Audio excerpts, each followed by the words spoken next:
चौथी कहने लगी, लगता है पति से खटपट है, अगर साथ होते तो साथ में आती, अकेले आई है, पति से खटपट है। पांचवी कहने लगी, बिना निमंत्रण के आई है, ना अकेले आई है। जितनी बहनें मिली सबकी सब ताईने मारने लगी, लेकिन सती मैया ने एक बार भी मन में किसी की बात को नहीं लिया। मन में विचार किया, मैं भी पराये घर की हूँ और ये मेरी बहनें भी पराये घर की हैं, इनकी बात का क्या बुरा मानूं, ना ये अपनी है ना हम इनके हैं। ये भी पराये घर की, हम भी पराये घर के। मैं कहा तो माँ से होता है, माता पिता से होता है,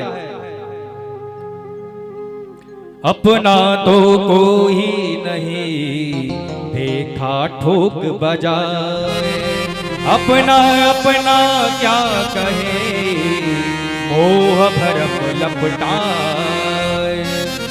ये मेरी बहन नहीं है, अगर मेरी बहन होती तो मेरे दुख दर्द को समझती, ताईने नहीं मारती।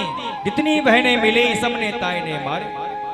दक्ष प्रजापति पिताजी को आते देखा, आवाज लगाई, पिताजी पिताजी। पिताजी ने भी आवाज को अनसुना कर दिया। एक बार नहीं, दो बार तीन बार आवाज लगाई, लेकिन अनसुना कर दिया। अब की बार क्या हुआ, सती मैया सोचने लगी, बड़ा यज्ञ है, बड़ी जिम्मेदारियां होती हैं, पिताजी जल्दबाजी में है, इसलिए मेरी आवाज को सुन नहीं पा रहे होंगे, इसलिए अनसुना कर रहे। अब की बार जो निकल के, जैसी निकल के सामने से आए दक्ष प्रजापति, उनके सामने ही मैया खड़ी हो गई। सती मैया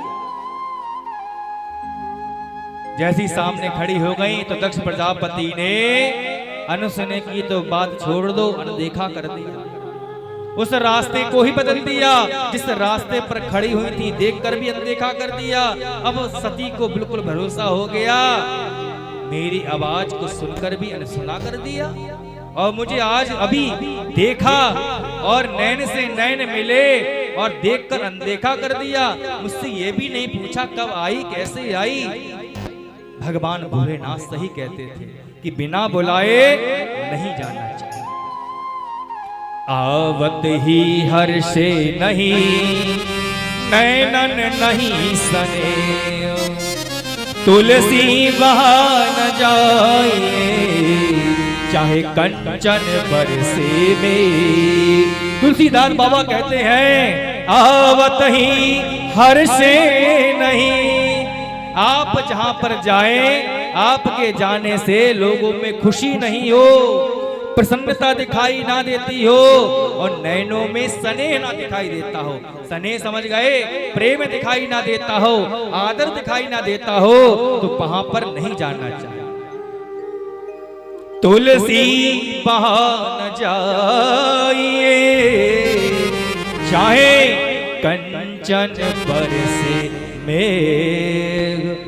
मेघ कहते हैं बादलों के लिए, कंचन कहते हैं सोना के लिए, पैसा के लिए। चाहे वहां पर रुपया पैसा की, हीरे जवाहरात की बरसात ही क्यों ना हो रही हो, वहां पर बिना बुलाए नहीं जाना चाहिए। जहां पर आपके जाने से लोगों में प्रसन्नता नहीं हो और नैनों में प्रेम ना हो। आगे बढ़ी तो अपनी माँ को देखा, माँ ने देखते ही दोनों भुजाओं को सामने कर दिया, बिटिया मैं तुझको ही देखने के लिए आगे तरस रही थी, आज तुझको देख लिया, बहुत आनंद आया। सती आई, अपनी माँ के हृदय से लग गई और गले मिलकर सती को सती की मैया ने आदर किया। सादर भात मिली माता, सादर भात मिली माता, भगनी मिली बहुत मुस्काता, भगनी मिली बहुत मुस्काता। सादर भात मिली माता, सादर भात मिली माता, भगनी मिली बहुत मुस्काता, भगनी मिली बहुत मुस्काता। सादर आदर सत्कार के साथ तो प्रेम से तो केवल एक माँ मिली, प्रसूति मैया मिली, सती मैया की माता जी, और जितनी बहनें मिली सबने ताईने मारे, अपमान ही किया। तभी तो कहते हैं माँ से ही मैका होता। अगर आपके मैके से माँ नहीं है, इसका मतलब कि आपको सम्मान उतनी प्रकार से नहीं मिलेगा, उतना सम्मान पूर्ण आपका व्यवहार नहीं रहेगा किसी का जितना माता के रहने से होता है। घर में सब आ जाए लेकिन माँ जो होती है ना, वो अपने बच्चों का इंतजार करती रहती है। भूख कितनी भी लगी हो, बेटा आ जाएगा, बिटिया आ जाएगी, तभी ग्रहण करेंगे। भूख बहुत लगी है लेकिन इच्छा नहीं हो रही, इच्छा कब होगी? जब संतान को खिया।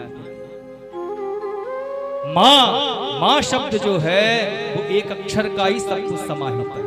किसी भी देवता का नाम लिखो, किसी भी देवी का नाम लिखो, केवल कम से कम 2 अक्षर तो चाहिए, लेकिन माँ लिखिए एक अक्षर में ही संपूर्ण समाया हुआ। या तो उस विधाता के लिए जगत उत्पत्ति का अधिकार है, या फिर एक माँ के लिए उत्पत्ति का अधिकार है जो जन्म देती है माँ अपने पुत्र संतान के लिए। इसलिए माँ का दर्जा है बहुत ऊपर है।